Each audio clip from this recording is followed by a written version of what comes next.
You're listening to the Heart of Giving podcast with Art Taylor, powered by bbbgive.org. Here we explore the motivations that form the basis of giving and service. We inspire generosity and celebrate the transformative effects that giving and service have on the human spirit and on community. The conversations featured on the podcast also uncover giving strategies that educate and provide tools to help listeners make impactful gifts of both their time and money. We hope you enjoy this episode. Welcome to the Heart of Giving podcast, powered by bbbgive.org. Give.org is the nation's standards-based charity evaluator, and it's your one-stop source for information on giving and reports on the most asked about charities. I'm Art Taylor. It's been about a year almost since there was a devastating earthquake in Haiti, and we thought it was time to maybe check in and see how things are going now a year later. Haiti is a place that has been affected by so many natural disasters and some political ones as well over the last dozen years or so. And our hearts continue to go out to the people there. But we also know that there are many in this country and around the world who want to see things change in Haiti, who want to support Haiti in any way that we can. And one such organization is Hope for Haiti, which has been actually active in Haiti over the last 30 plus years. And they are very active now and have been over this last year. We have today Taylor Hebble, who is the Chief Marketing Officer at Hope for Haiti, with us, who's just returned from a trip there, and she's ready to tell us what we need to hear about progress in Haiti. Taylor, welcome to the Heart of Giving podcast. Thank you so much for having me. Taylor, like we do on this podcast, I'd like to start just by asking you a little bit about yourself. How did you get involved in Hope for Haiti? And what was it maybe in your earlier career that sort of led you to this role? So I've been with Hope for Haiti for about 5 years now. It'll be 5 years next week. And before that, I spent about 7 years doing corporate advertising, which I'm sure you can assume is very different from the nonprofit world. And I'd always had a very strong interest in social impact. I come from a family on both sides that is very dedicated to giving back, and had served on some volunteer boards. I was very involved with the local junior women's club where I was living at the time. I was its president. And when that 7-year anniversary kind of started looming in my corporate advertising job, I realized that if I didn't make the switch now, that I probably never would. And so I started kind of putting out feelers in the community where I'm from in Southern Florida. It's a very kind of small world where everyone kind of knows everyone's business. And I'd started putting out these feelers, and I had been introduced to Hope for Haiti a few years before that. In my old job, I used to represent the company at galas that they had sponsored, and Hope for Haiti's was one of them. So I knew that they were a great organization that had done good work. The Junior Women's Club had volunteered for them in the past as well. And kind of through the grapevine, a friend of my friend is friends with our chief development officer, friend of a friend with her. And just kind of those little links kind of came up. And I went in for what was supposed to be a half an hour interview at the end of the workday. It ended up lasting almost 4 hours. We just really connected. I was so impressed by the organization's culture and all of the measurable, incredible impact that Hope for Haiti has on the ground in Southern Haiti. The fact that it's been there now for about 33 years and the fact that our staff is predominantly Haitian from and living in the communities that we serve. So these incredible doctors, nurses, program specialists that are really dedicated to improving their own country. So I made the leap over and never looked back. And it's been the best leap of faith that I think I've ever made, and haven't regretted it for a second. Well, that's awesome. You make me think about my good friend, Bill Novelli, who did a podcast with me about a year or so ago when he was announcing his new book. Well, Bill also started out in, I guess you would say, marketing for a company and advertising. He was in the advertising field. In fact, he started a firm, Porter Novelli, that was doing advertising. And he got to a point where he felt that he wasn't really doing as much as he could in his job to move society forward. And it just wasn't meaningful to him anymore to sell another widget. I just use that term. He was actually selling, I think, dog food, he said. And one day someone got the dog food pitch mixed up with food for people, cereal for people. And he said it was at that point he knew he had to move on to something else.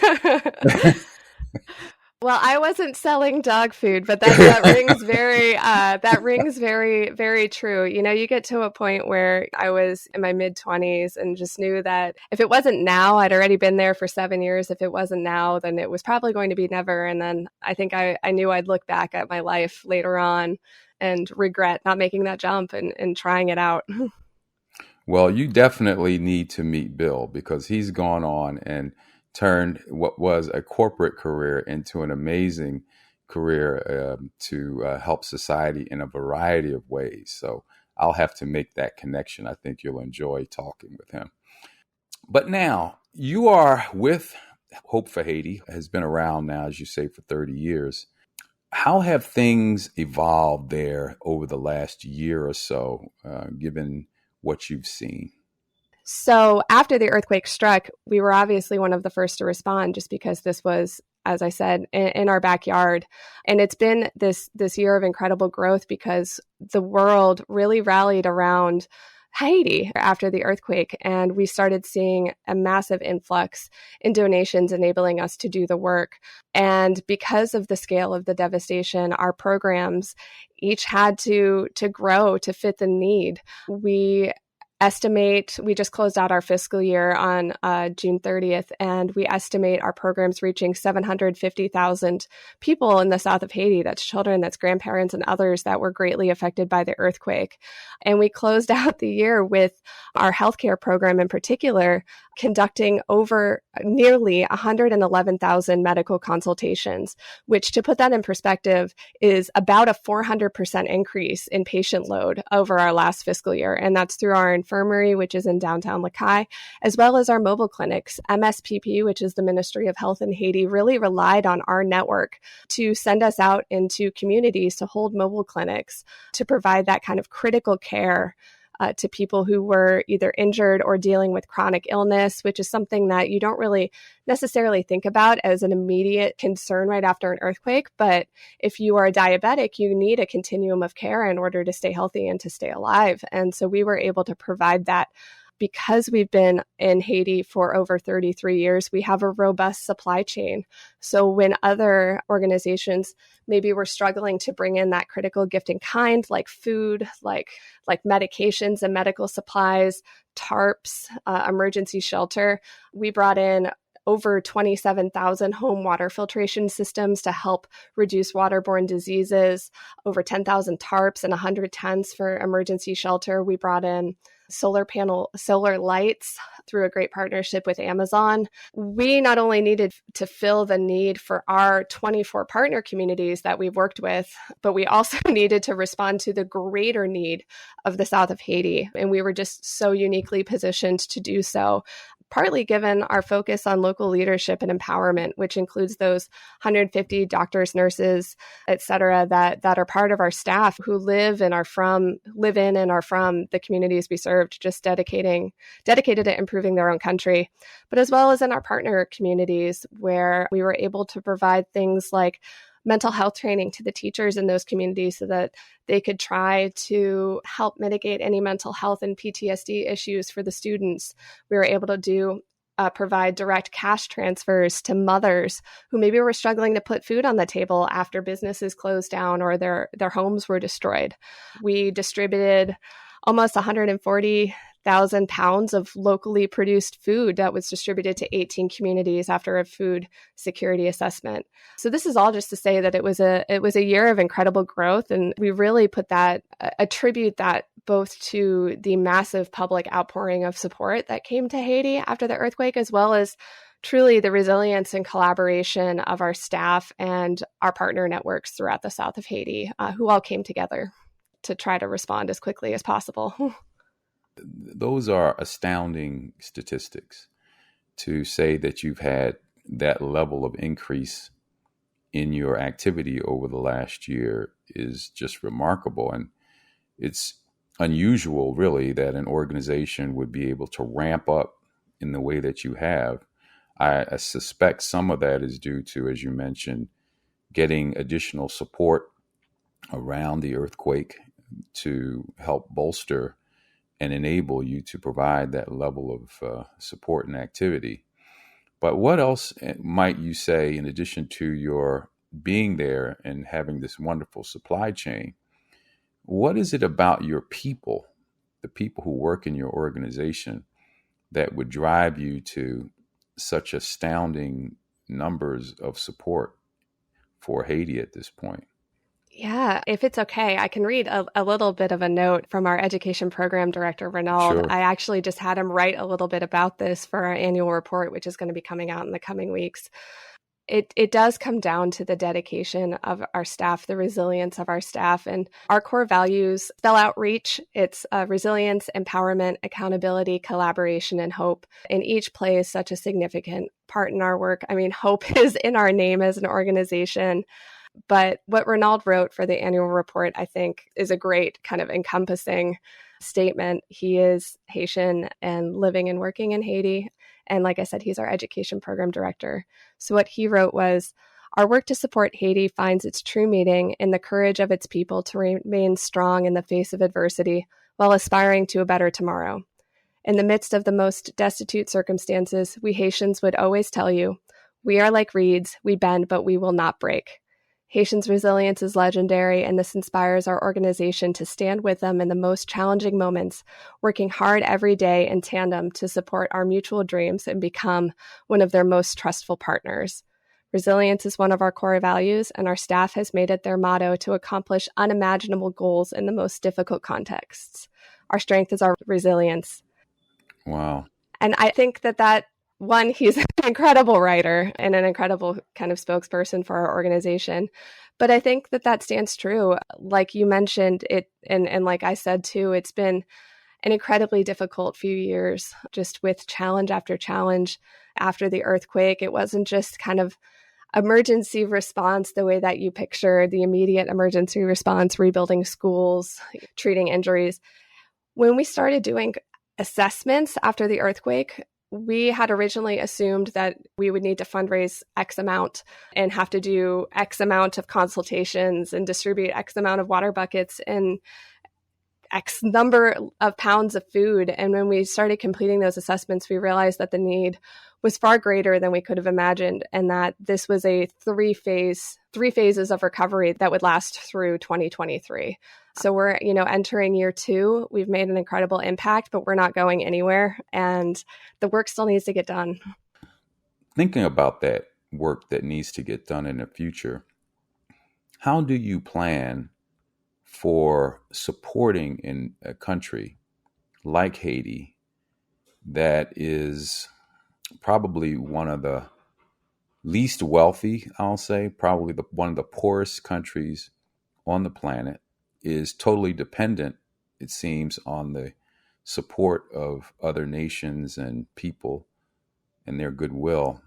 How do you plan for building in a place like Haiti when there are so many things that seem to be out of one's control, so to speak, out of one's control? How do you plan? That's a great question. And it's one we're asked a lot. We also have hope in our name. So we get kind of that kind of snarky questioning sometimes of, is there really hope for Haiti? And the answer is yes. Any one of our staff would tell you that our goal as an organization is to not exist as an organization anymore.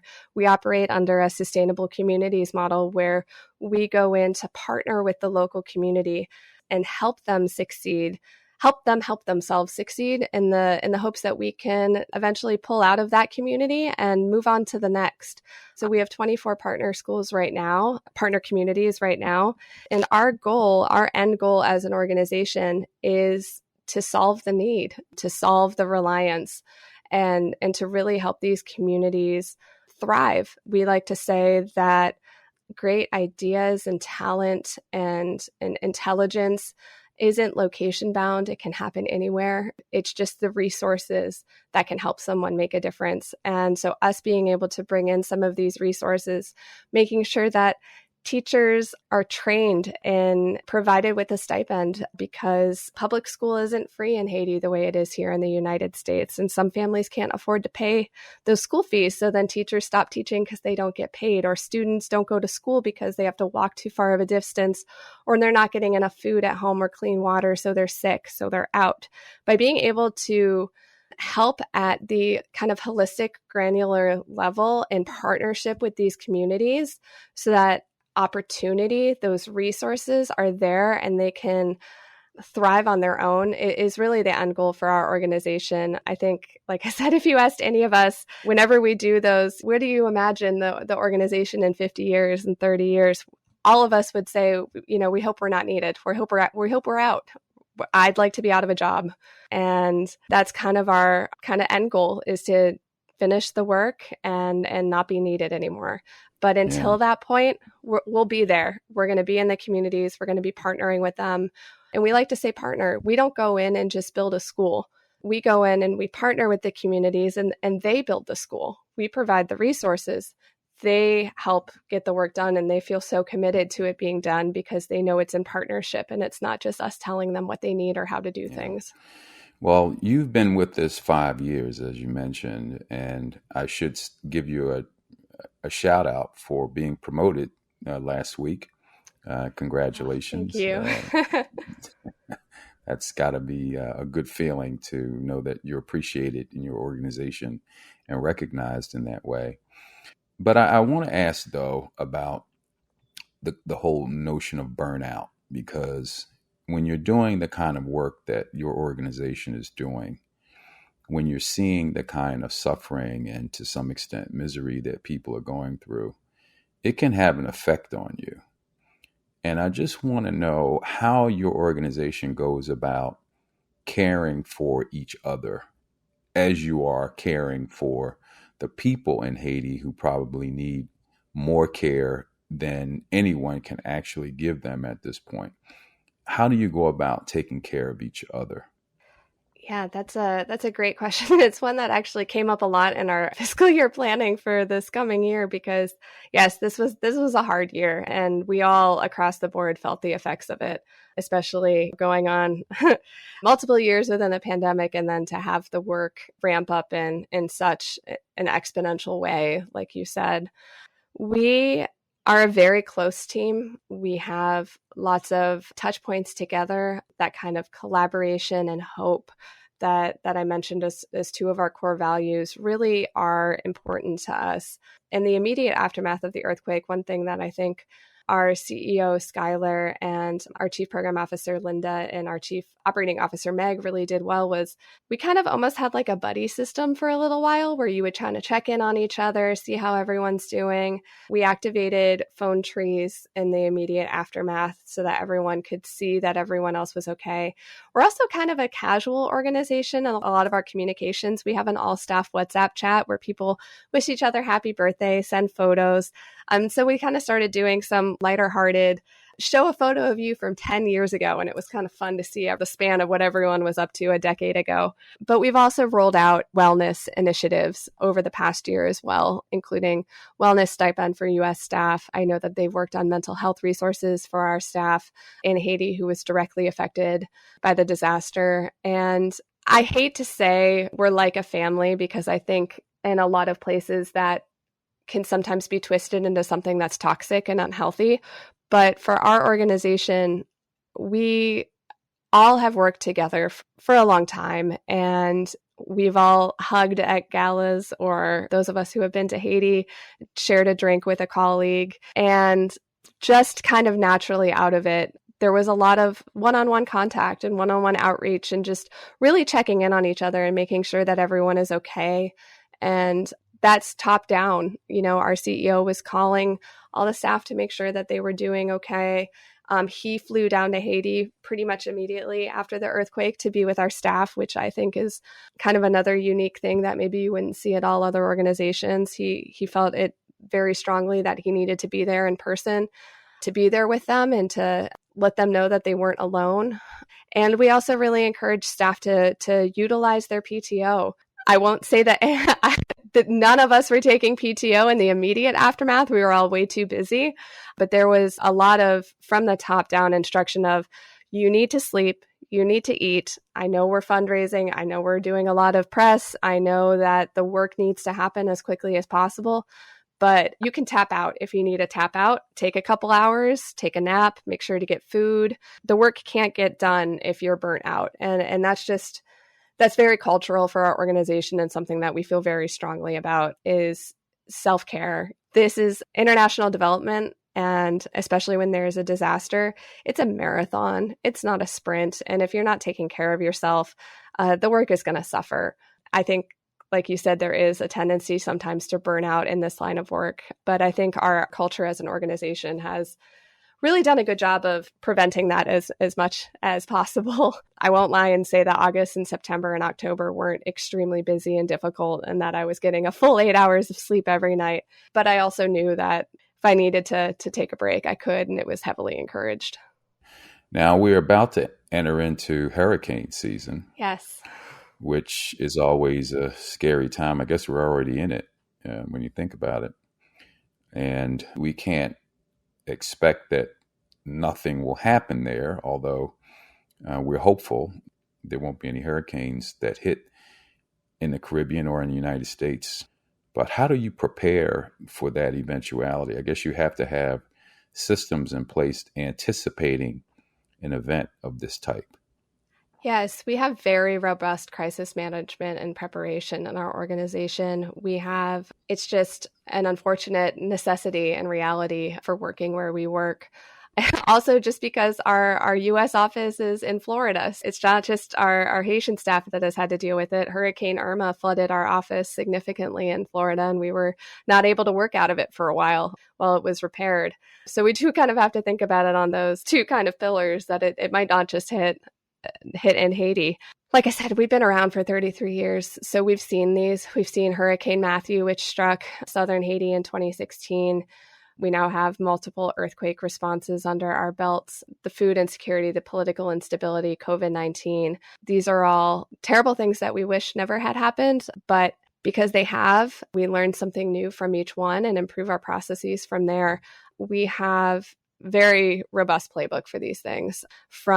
We always keep a certain supplies on hand for rapid response in our warehouse, so that if something were to strike, we already have kind of these emergency buckets on hand that are stocked with water filtration systems, some emergency food and water, hygiene supplies, that kind of thing. We keep a stock of those. We have our partner network, which I mentioned a couple times, which is both for gift and kind. I want to shout out like AmeriCares and MAP International for being two of our great partners on that front, as well as Amazon really stepped up after the earthquake, who can help us get supplies in quickly through our supply chain network. And we have phone trees and all of these policies and documentation already written down, so that the best way to describe it, we have a huge Excel spreadsheet that has tabs for pretty much anything you could think of happening and what the action steps are. The immediate, right that second, what happens the next day, what happens in the first week. We've built these out and we've tweaked them after kind of every situation and improve it as needed and update it as needed. But having this playbook on hand has saved us critical time and being able to respond quickly. When the earthquake happened last year, we were one of the first organizations to put out a statement because we did the planning and we knew the language that we would use in a statement if something were to happen, got it up on Instagram and all of our social media networks right away. And because of that, we were one of the first organizations using the Haiti earthquake hashtag, which led to a lot of public awareness and brand awareness. We had some incredible celebrities and big people speak out about us. I think because we were first, because we had put the time in to do that planning.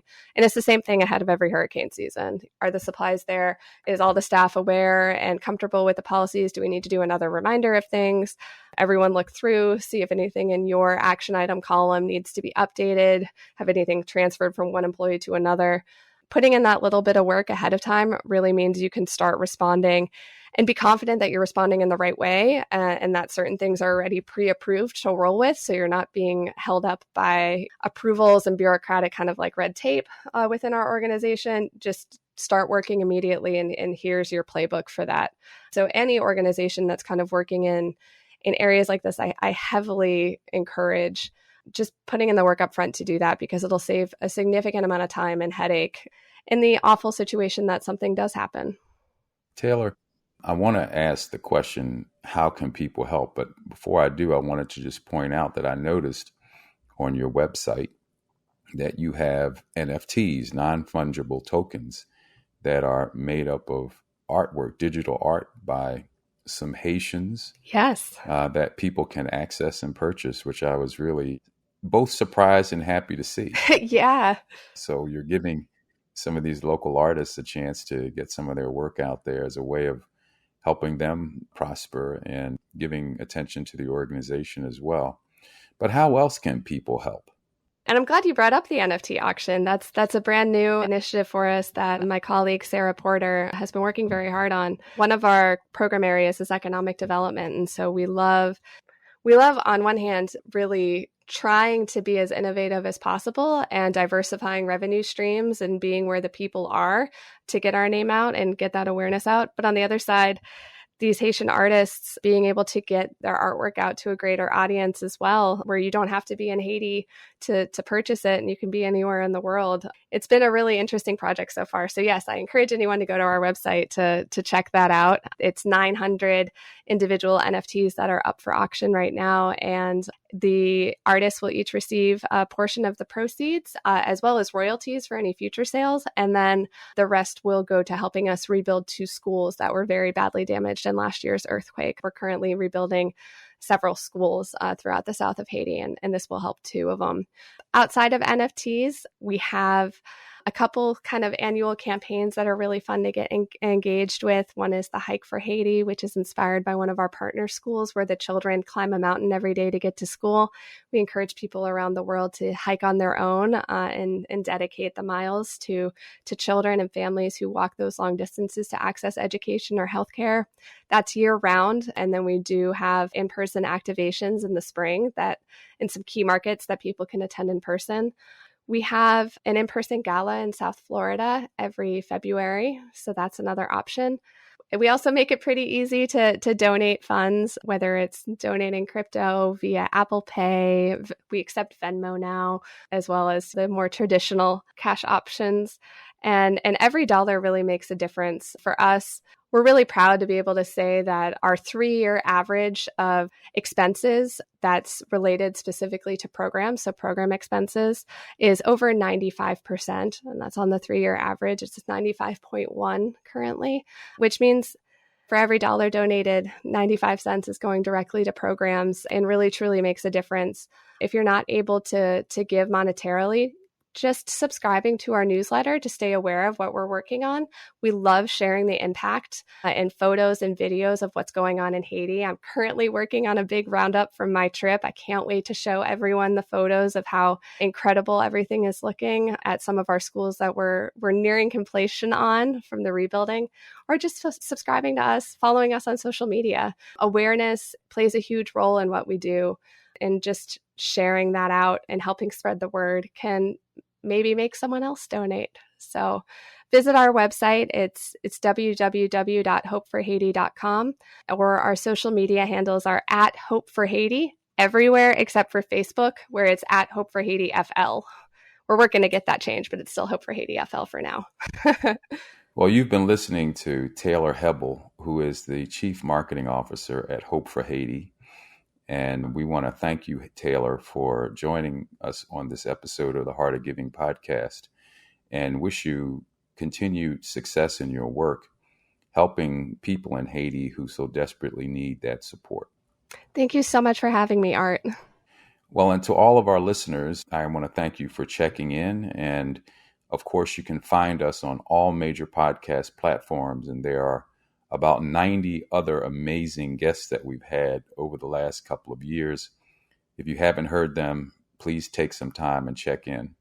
Also, if you want to support the Heart of Giving podcast, you can do so by making a contribution to give.org, the organization that sponsors us. It is a program. We are a program of the BBB Wise Giving Alliance's give.org. So you can go there and make a generous donation, and we will certainly appreciate it. And I hope you'll tune in next week for a new edition of the show. Thank you. You've just listened to the Heart of Giving podcast with Art Taylor. Be sure to tune in next time for a brand new episode.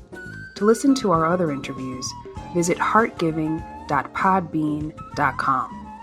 That's heartgiving.podbean.com. Subscribe to our show on major podcast platforms. The thoughts and opinions expressed on this podcast are the views and opinions of the guests, not those of the BBB Wise Giving Alliance or program affiliates. This podcast is for information and educational purposes only and is copyrighted with all rights reserved. This podcast is protected by Podbean's terms of service.